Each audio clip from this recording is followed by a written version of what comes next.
चाहते हैं। अच्छा ठीक है, लेकिन जिस इनकी टीम में है ना, सब एडीआर की रिपोर्ट के लिहाज से अगर आप जानकारी अगर ये दे दें तो अच्छा लगेगा। जो ठीक है सैफ भाई, ओके आप जानकारी टेस्ट कीजिएगा। संजय राणा कुछ कहना चाह रहे हैं। संजय राणा जी, मेरे मन में वही सवाल है कि ये नाम जो है भगवान श्री राम का, ये तो कई जगहों पर है, नाम बदलने की परंपरा बीजेपी ने शुरू की है, तो इसे भगवान श्री राम को पर्टिकुलर जोड़कर क्यों देखा जा रहा है? संजय राणा जी देखिए, जो रामनगर का नाम पड़ा, जो रामनगर का नाम रखा था जब बनी थी, पिछली बार की बात कर रहे हैं, जहां तक बात हो रही है उसको साउथ कर्नाटका इसलिए रखना चाहते हैं कि बेंगलोर सिटी का सबसे बड़ा जो माफिया है, सबसे ज्यादा बड़े जो माफिया है, एक तरह से लैंड माफिया कह लीजिए या इंफ्रास्ट्रक्चर माफिया कर ले, वो डीके शिव कुमार साहब हैं। सबको पता है कि उनके पास जो उनकी प्रॉपर्टीज है कितनी ज्यादा, सबसे ज्यादा उनके पास कमर्शियल प्रॉपर्टीज है, तो वो कहीं ना कहीं उसको फायदा पहुंचाने के लिए, अपने चीजों को बढ़ाने के लिए, अपने रेट को बढ़ाने के लिए इस तरह की राजनीति कर रहे हैं। इससे वो दो चीजें साध रहे हैं, एक तो अपनी प्रॉपर्टी का जो बिजनेस है उसमें इनहांस करना चाहते हैं, उसमें इजाफा करना चाहते हैं, और दूसरा हिंदुओं की भावनाओं को आहत करना चाहते हैं। एक छोटी सी चीज और बोलना चाहता हूँ बता दूं इसके बाद गुरुजी जल्दी से कंक्लूड कीजिए संजय राणा। हाँ, गुरुजी ने एक बात बोली थी कि कांग्रेस कभी भी ऐसा नहीं था। मान्यवर गुरुजी, लगता है आप कांग्रेस के हितैषी हो चुके हैं। जवाहरलाल नेहरू ने आजादी के बाद स्टेटमेंट दिया, ये आर्काइव में है। जवाहरलाल नेहरू ने क्या कहा था, मैं साउथ इंडिया के मंदिरों में जाता हूँ, मुझे कैसे पूछ लेता है, अगर मैं लाल जब मैं लाल पहन जाता हूँ मुझे आत्मीयता लगती है, उनको दे दिए जा रहे हैं, मिलती है। ये विचार उन पे भी कुछ बोल दीजिए। करप्शन में जितने मैक्सिमम जितने नेता थे सब अपनी पार्टी में भर लिए हैं, उस पे कुछ बोलेंगे। मुझे आप अरे क्या बोलेंगे, तो नहीं है, ये आरएसएस वाले लोग हैं जो देश के जिन्होंने 55 साल तक बोल रहे थे कि पानी फर्जी वीडियो, फर्जी इंफॉर्मेशन, झूठ का पुलिंदा जो कांग्रेस का चलता है, और अल्पज्ञानी नेता जो टीवी में बैठ कर बड़ा ही दुखद हो जाता है। ठीक है, ठीक है Sanjay ji you made a point. ठीक है संजय जी, आपने अपनी बात रख दी। संजय जी आपने अपनी बात रख दी। सैफ भाई ठीक है, ओके सैफ भाई, अब मैं टू द पॉइंट बात करना चाहता हूं। और सैफ भाई, मुझे लगता है कि आप सवाल को सुनेंगे, समझेंगे और फिर जवाब देंगे। मैं बहुत सिंपल सी बात आपसे पूछूं। शास्त्री जी मैं आ रहा हूं आपके पास, अजहरी साहब आपके पास भी आ रहा हूं। सैफ भाई मुझे एक बात बताइए, जो बार बार एक आरोप लगता है कांग्रेस पार्टी पर कि आप जो हिंदू हैं, हिंदू धर्म के लोग हैं, उनकी भावनाओं को, उनकी आस्था को ठेस पहुंचाकर किसी एक पर्टिकुलर धर्म विशेष को अपनी तरफ करने के लिए इस तरह की बातें करते हैं।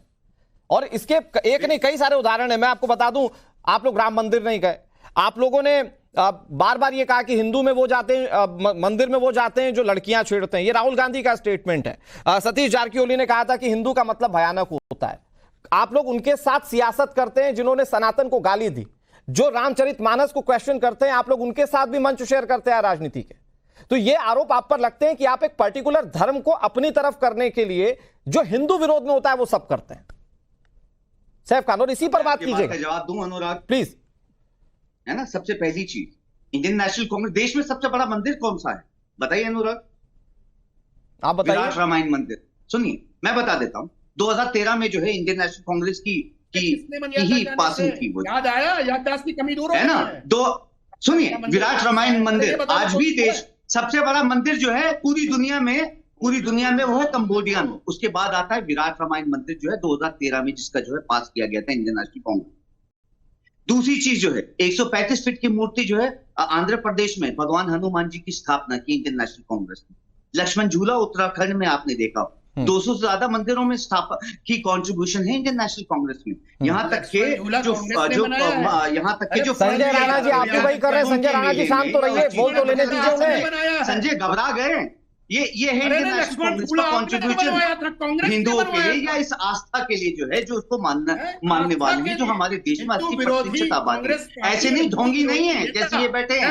सुन लीजिए, चम्मच लेके जो ना देश का झंडा मानते हैं, ना देश की कॉन्स्टिट्यूशन। संजय राणा की प्लीज आवाज कम कीजिए। जो है जिनका मोटिव ये है कि लड़ा के लोगों को अलग अलग करो, ये राजनीतिक विश्लेषक बन के बैठते हैं, ये आरएसएस के चम्मच। तो यही है। है ना? जैसे आप मुसलमान सुन हो, मैं लीजिए, हिंदू सुन लीजिए, हूँ। हिम्मत और है तो बता दीजिए ना इस चीज के ऊपर जो है। आपसे जो कुछ सवाल पूछे उसका जवाब दीजिए पहले जो। संजय राणा जी एक मिनट, सैफ भाई एक मिनट, संजय राणा जी, संजय राणा जी, की जो है बात ना संजय राणा जी एक मिनट, संजय राणा जी प्लीज। अब मैं नहीं चाहता कि मैं अपना टेम्पर लूज करूं। आप क्यों वो कर रहे हैं जो सैफ खान करते आ रहे हैं? बोलने दीजिए ना थोड़ी देर उनको। अरे आपका ज्ञान ज्यादा होगा संजय राणा जी, उनको सुन तो लेने दीजिए। मैं कर रहा हूं ना काउंटर, मैं कर रहा हूं ना काउंटर, शांत तो रहिए थोड़ी देर। हाँ संजय जी काउंटर कर रहे हैं अनुराग जी, क्यों फिक्र कर रहे हैं आप? सैफ खान, ओके सैफ खान ठीक है, सारी बात आपकी ठीक है। मैं कह रहा हूं कि आपने मंदिर बना दिए, आपने अपने आप को सब तरीके से हिंदू बता दिया। मैं तो ये भी कह रहा हूं कि आपने जनेऊ दिखा दिया। उसके बाद मैं कह रहा हूं ना, मैं तो कह रहा हूं कि आप वही नेता है ना जिसने शर्ट के बाहर जनेऊ दिखा दिया था। मैं मानता हूं आप हिंदू धर्म को मानते हैं सैफ भाई, लेकिन आप मुझे बताइए कि फिर आपने क्यों कहा कि राम काल्पनिक है? क्यों कह रहे थे कि आप राम काल्पनिक हैं? क्यों राम मंदिर के इनॉग्रेशन में आप नहीं गए? आप बहुत बड़े हिंदू है ना, आप बहुत बड़े हिंदू है, धर्मनिरपेक्ष, आप क्यों नहीं गए? सुनिए इस बार लिखिए, आपको बता रहा हूं, सुनिए जो काल्पनिक का एक सुप्रीम कोर्ट में जमा हुआ था, ठीक है, एक जो जमा किया गया था उसलिए जमा किया था क्योंकि इंडिया और श्रीलंका, और इस बार आप लिखिएगा जरूर, इंडिया और श्रीलंका के बीच में जो ब्रिज बन रहा था उसमें एक साइंटिफिक जवाब जमा हुआ था। और आज भी हमारे देश में कॉलेज हो या स्कूल हो, साइंस जो है किसी भी रिलीजन को बहुत पढ़ने की जरूरत है सैफ खान आपको, मैं इस पर भी तकनीकी आधार पर आपको जवाब दे सकता हूं। आज भी कॉलेज में और जो यूनिवर्सिटीज में, सुनिए ऐसा है, सैटेलाइट पिक्चर, सैटेलाइट इमेज, बहुत सारी चीजें बयां कर रही थी, मैं उस पर नहीं पढ़ना चाहता आपसे। देश के, दुनिया के बड़े बड़े वैज्ञानिक उस बात को एडमिट कर चुके हैं। जवाब, अरे आप जवाब नहीं दे पाते सैफ खान, आपका ज्ञान मतलब जो हाथ जोड़ लेता हूं मैं आपके सामने, बहुत बढ़िया सैफ भाई, जोड़ना चाहिए भी आप। हाँ नहीं आप समझे नहीं मेरा तंज, आप मेरा तंज समझे नहीं। पूरी टीवी, पूरे देश की जनता के सामने आप एक्सपोज हो रहे हैं। शास्त्री जी प्लीज जवाब दे दीजिए, शास्त्री जी जवाब दे रहे हैं। देखिए मैं तो एक बात कह रहा हूं कि सरकार चाहे भाजपा की हो चाहे कांग्रेस की, जहां जिस स्टेट में कांग्रेस की सरकार है या आम आदमी पार्टी की सरकार है या भारतीय जनता पार्टी की सरकार है, किसी को भी जो धर्म के नाम पर, चाहे वो राम मंदिर की बात है, राम के नाम पर नगर का नाम है या कृष्ण के नाम पर नगर का नाम है, जो भारत के आस्था से जुड़े हुए देवी देवताओं के नाम है जी, वहां पर क्या नाम परिवर्तन हो सकता है, इसके लिए एक मंदिर प्रकोष्ठ बना हुआ है। मंदिर प्रकोष्ठ इसका निर्णय, इसकी अनुमति देगा कि क्या वह नाम बदला जा सकता है, और उन मंदिर प्रकोष्ठ की अनुमति के बगैर जो नाम किसी भी नगर के बदले जाएंगे, ठीक है, और वो लास्ट कमेंट अजहरी साहब, लास्ट कमेंट, वो मान्य नहीं होंगे। आज आप बदल दीजिए, कल उसको पुनः देखिए, इलाहाबाद का नाम योगी जी ने बदला क्योंकि उसका मूल नाम ही प्रयागराज था, इसलिए योगी जी ने उसका मूल नाम जो असली नाम है वो ला करके इलाहाबाद हटा करके प्रयागराज उन्होंने किया। चर्चित लोकसभा है और रामपुर से मौजूदा सांसद जो है वो मौलाना है, और सीतापुर से कई बार मुस्लिम सांसद हुआ है। ये हमारे जब तक मंदिर प्रकोष्ठ की अनुमति नहीं होगी, स्टैंप नहीं लगेगी, आप किसी भी धार्मिक नगर का, किसी भी धार्मिक मार्ग का नाम नहीं बदल सकते। यहाँ पे भी आपकी जनसंख्या ज्यादा हो जाते हैं, पता नहीं यहाँ पे पढ़ा लिखा व्यक्ति होगा, वहाँ पे अरे इस देश के लिए आप किसको वोट देना है, आपको ये बताइए। अनपढ़ों की जगह पे कोई वोट देने जाता है, वहाँ पे तो नहीं बनेंगे। अलग चीज है, बिना पढ़े व्यक्ति के अंदर भी धार्मिक भावना होती है। धार्मिक भावना के लिए पढ़ना जरूरी नहीं है। पढ़ा लिखा व्यक्ति ऐसा नहीं है कि धार्मिक नहीं है, पढ़ा लिखा व्यक्ति भी धार्मिक हो सकता है, लेकिन बिना पढ़ा लिखा व्यक्ति भी धार्मिक होता है। यह कि 1-to-1 चर्चा में भी आप लोग सारी चीजों को मिला दें। मैं हूं ना यहां पर मैं कर रहा हूं ना मॉडरेट। संजय राणा जी आपके पास सारी चीजों का ज्ञान है, आप इतनी चर्चा में मेरे साथ बैठे हुए हैं। संजय राणा जी प्लीज, मेरे पास वक्त लिमिटेड है। संजय राणा जी मेरे पास वक्त लिमिटेड है, आई एम सॉरी। ठीक है अजहरी साहब, आज जो चैनल पर आपके हो रहा है ये संजय राणा ने कब्जा कर रखा है। नहीं अजहरी साहब सुनिए, कोई और नहीं बोल, ठीक है जिहाद फैला दो, मुझे इस बात टीवी पे भी जिहाद फैलाओगे, टीवी जिहाद। ठीक है आपको रोका तो ओके। संजय राणा जी अब आप शांत रहिए। अजहरी साहब ओके, आपकी भड़ास निकल गई। सैफ भाई भी वही कर रहे हैं तकरीबन।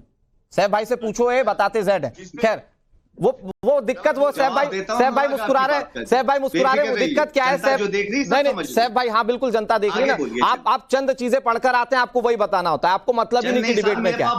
ठीक है सैफ भाई, इससे ज्यादा एक्सपोज मत होइए, आज की चर्चा में कितना एक्सपोज होइएगा, छोड़ दीजिए ना। ठीक है, बिल्कुल नहीं, अजहरी साहब नहीं, इसे सच्चाई बोलते हैं। अजहरी साहब, एक्सपोज कौन हुआ है वो जनता खुद डिसाइड करेगी। मैं वही तो कह रहा हूं ना, आप एक ही चर्चा में कितनी बार एक्सपोज होइएगा। साहब भाई छोड़िए ना, मैं अजहरी साहब छोड़िए ना, मैं बता रहा हूं आपको, जो है जनता सब देख रही है, वो जानती है कि कौन एक्सपोज। ठीक है, ओके, आगे बढ़िए अपनी बात। ओके, नहीं मैं तो आगे बढ़ ही रहा हूं, आप ही बोल रहे हैं। ठीक है अजहरी साहब, लेकिन बहुत छोटी सी बात ये मुझे समझ में नहीं आ रही है कि ये नाम बदलने से क्या पर्टिकुलर किसी धर्म की सियासत हो सकती है? क्या बीजेपी बार बार कह रही कि कांग्रेस ये इसलिए कर रही है ताकि एक पर्टिकुलर धर्म को आकर्षित कर सके अपनी ओर, या ये बता सके कि देखिए साहब हम आपके लिए क्या कर सकते हैं? तो इससे ऐसा भी कोई मैसेज जाता है क्या? क्योंकि भाजपा जानती है कि हमें इन्हीं चीजों से फायदा मिला। हाँ। भाजपा को मालूम है कि इन चीजों को सबसे ज्यादा हमने ही तो किया है, तो हमें मिला है फायदा। भाजपा को ये डर है कहीं तो मतलब दबी जुबान में मानेंगे कि कांग्रेस फायदा उठा रही है? नहीं, हम दबी जबान में बोलते ही नहीं साहब। हाँ, खुलकर बोल दीजिए कांग्रेस फायदा उठा रही है। होता है भैया हमारे मुंह पे होता है। भारतीय जनता पार्टी ने इलाहाबाद का नाम बदल के कौन सा फायदा उठाया, बताएंगे आप हमें? हाँ, भारतीय बदल करके इलाहाबाद का मूल जो नाम है प्रयागराज है, काउंटर कर रहे हैं, मूल नाम रख दिया। प्रयागराज का तो ये मामला है सर कि वो नगरी प्रयाग की है, तो वो अगर उस नाम से इंडिकेट हो रही है, रिप्रेजेंट हो रही है, तो उसमें खैर क्या दिक्कत है। बहरहाल बहुत शुक्रिया आप सभी मेहमानों का पूरी चर्चा में शामिल होने के लिए। और